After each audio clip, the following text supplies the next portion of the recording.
Redline Logbook here for Danmachi's Development Abilities Part 3. And we're going to start off with Mixing. This is a common development ability that many people have. This development ability increases the power of any potions and such that you create.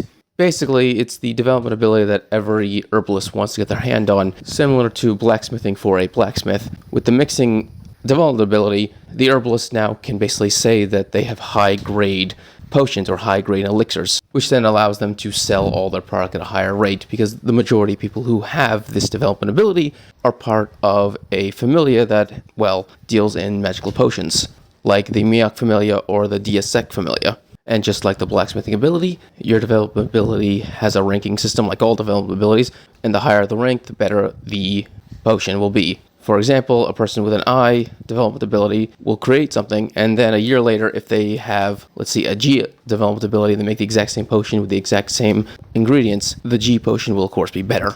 Period. End of discussion. Also, while it's never actually been stated, it has been shown that the mixing ability could be used for cooking, specifically like making juices and such, because in a short story during the Harvest Festival, the Miyok Familia were selling potion lemonade. To all the customers who are tired of walking around the festival, they can get their energy back by drinking a potion that is also really nice to drink because it's lemonade. You can acquire mixing at any point you level up from level 2 to above. There is no limit. The way to acquire this development ability is basically you have to just make potions and elixirs and whatnot until eventually you've racked up enough points to where now you can have this development ability when you level up. And because it's such a common development ability, many have it, including Naza, Asfi. Lily could have had it, but she chose a different development ability instead when she leveled up to become a level 2. It's just that common. Next up is Magic Resistance. This is a rarer but still very common magic ability. You can probably guess what it does. It gives you resistance to magic attacks. It doesn't make you immune to magic attacks, but it does increase your defenses. It's a common ability for a lot of vanguards to have, because the vanguards are usually the first to get hit by magic, if not use their own bodies as shields to protect their party from magic attacks meant to wipe them all out. Unfortunately, I can't give you an exact amount it reduces magical damage, because the two main people we see have this development ability are Eyes and Bet, and they were both a level 5 and 6 when they had this already, so they already had insane durability. So it's hard to say where the line is on where their resistance to powerful magical attacks come from, where you're supposed to separate their defensive abilities thanks to being a first-tier adventurer to having this development ability. It's unclear. As I said before, it's not common, but it's not rare. It's more like uncommon. So many adventurers do have it, especially those in the front lines, because those are the people who need it the most. Our next development ability is Swordsman.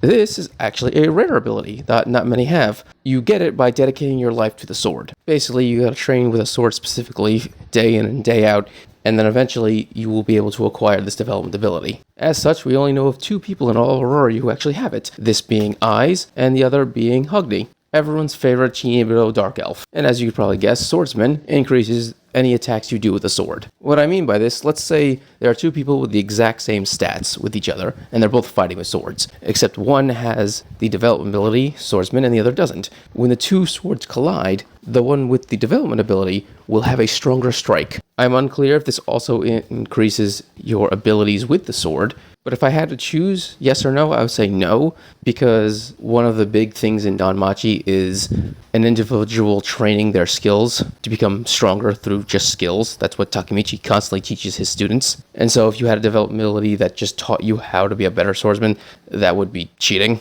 But I could be wrong, and I will correct myself if it is ever explained in the story. Our next skill is Spirit Healing. This is a rare skill that not many have, and what it does is that it replenishes the mind automatically after the use of magic. This allows the mage to actually burn through their magic at a higher rate because it's automatically replenishing at all times. That doesn't mean a mage with this ability will run out of mind, it's just harder for them to do so. In fact, the only time we've ever seen a mage in the entire story run out of mind when they had the development ability Spirit Healing is Hayden when he was in the fight against Otter in the war game.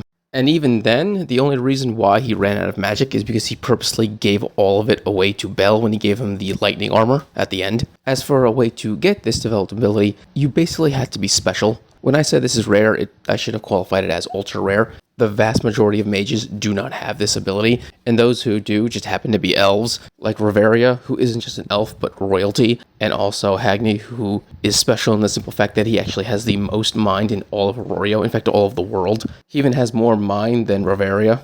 Another individual that we know who has this development ability is Eyes, also super special because she has spirit blood flowing through her veins. And the last individual is Otter, and he has it not even through a development ability, he has it through a skill that gave it to him because one of his other skills allows him to go into beastification at will in exchange for his mind. And so it's kind of like a supplement skill on top of another skill. Watch my Danmachi Skilled explain videos to understand what I'm talking about. My point is, to have this development ability, you can't just be a mage, you have to be special on top of the fact that you're a mage. It's one of those life isn't fair moments. And I want to talk about another development ability, even though I know nothing about it. It's called First Strike. It's something that both the Amazon twins and many others have.